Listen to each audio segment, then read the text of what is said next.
प्रदेश शासन का विभिन्न विभागों का हिस्सा बनाया है। मेरे लिए और भी प्रसन्नता का क्षण है, जब नियुक्ति पत्र वितरित हो रहे थे, मेरी इच्छा थी कि जो 1377 अभ्यर्थी हैं उन सभी को मैं यहां पर नियुक्ति पत्र वितरित करूं, लेकिन आपकी भी और मेरी भी समय की एक सीमा है। लेकिन जिन भी लोगों को यहां पर नियुक्ति पत्र हम लोगों ने वितरित किए, मैं पूछ रहा था उन लोगों से कि भाई आप कौन जनपद के रहने वाले हैं। मैं देख रहा था उसमें बिजनौर का भी था तो गाजीपुर का भी था, चंदौली का भी था, ललितपुर का है तो सिद्धार्थनगर का भी है। यानी हर जनपद का प्रतिनिधित्व इन नियुक्तियों में आपको दिखता होगा। न जाति का भेद, न क्षेत्र का, न किसी प्रकार का न भेद, केवल प्रतिभा और आरक्षण के नियमों का पालन करते हुए प्रतिभाशाली युवाओं को नियुक्ति की प्रक्रिया के साथ जोड़ करके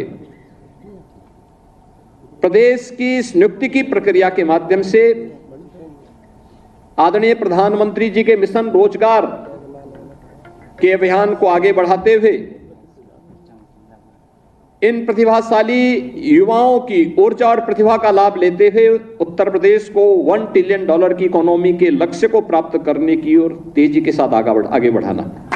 और आज वह लक्ष्य हमारे लिए अब बहुत नजदीक दिखता है। कनेक्टर जो है वो ठीक है, लेकिन हम लोगों ने उन लक्ष्य को प्राप्त किया है। आप देखते तो ध्यान नहीं देंगे तो छोड़ देंगे। बहनों और भाइयों, पिछले 7-7.5 वर्ष के अंदर नियुक्ति की जो प्रक्रिया में पारदर्शिता और सुचितापूर्ण तरीके से कार्रवाई आगे बढ़ी है।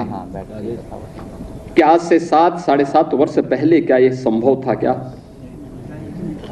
और उस समय जिस प्रकार की अराजकता थी, आप सोचो कि हम लोग 6.5 लाख से अधिक सरकारी नियुक्ति प्रदेश के युवाओं को देते हैं। इन युवाओं ने अपनी ऊर्जा और प्रतिभा का लाभ प्रदेश को दिया है। आज जब हमारे पास मैन पावर की कमी पूरी हुई, तो यही प्रदेश जो देश के विकास का बैरियर माना जाता था, आज सरपट तरीके से दौड़ता हुआ दिखाई दे रहा है। और यही प्रदेश जो बैरियर था, आज देश के विकास का ग्रोथ इंजन बना है। यही प्रदेश ग्रोथ इंजन बनकर के उभरा है। आज से 7.5 वर्ष पहले यह प्रदेश देश की 7वीं बड़ी अर्थव्यवस्था के रूप में जाना जाता था, कि अर्थव्यवस्था में 7वें नंबर पर थे। आज यही प्रदेश नंबर 2 की अर्थव्यवस्था बन चुका है।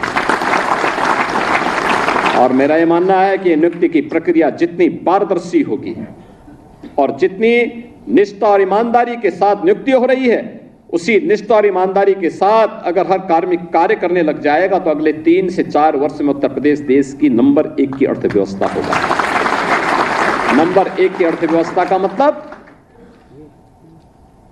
हर हाथ को काम होगा, हर चेहरे पर खुशहाली होगी, हर बेटी सुरक्षित होगी, हर व्यापारी का सम्मान होगा, अन्नदाता किसान प्रसन्न होगा और समाज में चारों ओर खुशहाली होगी।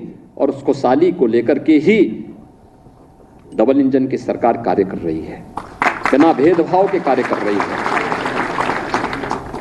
2017 के पहले जो लोग प्रदेश में लूट खसोट मचाए थे,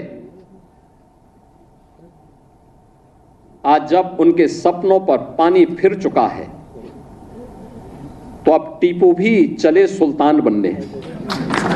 सपना देख रहे हैं, सपना देख रहे हैं। आपने देखा होगा ना, आज से 8-10 वर्ष पहले एक धारावाहिक आया था, मुंगेरी लाल के हसीन सपने। सपना देखना, वैसे भी इन लोगों को सपने ही दिखाई देते हैं। सपने देखने की इन लोगों की आदत रही है, क्योंकि तब जब जनता ने इन्हें अवसर दिया था, तब उन्होंने प्रदेश के युवाओं के भविष्य के साथ खिलवाड़ करने में कोई गुरेज नहीं की थी। पहचान का संकट खड़ा किया था, पहचान का संकट खड़ा किया था प्रदेश के सामने, युवाओं के सामने, व्यापारियों के सामने। यहां के उद्यमियों के सामने और इन युवाओं के भविष्य के साथ खिलवाड़ किया था। आज तो मैं देख रहा था, ये युवा आज तो चाहे वह किसी भी जिले का हो, आज नियुक्ति प्राप्त करने का अधिकारी दिखता है, बेझिझक आ सकता है। और इसलिए मैं कह रहा हूं कि आपकी प्रतिभा है, आप सिलेक्शन हो गए, आप में क्षमता थी, आपका सिलेक्शन हो गया, कोई आपके मार्ग में बैरियर नहीं बना।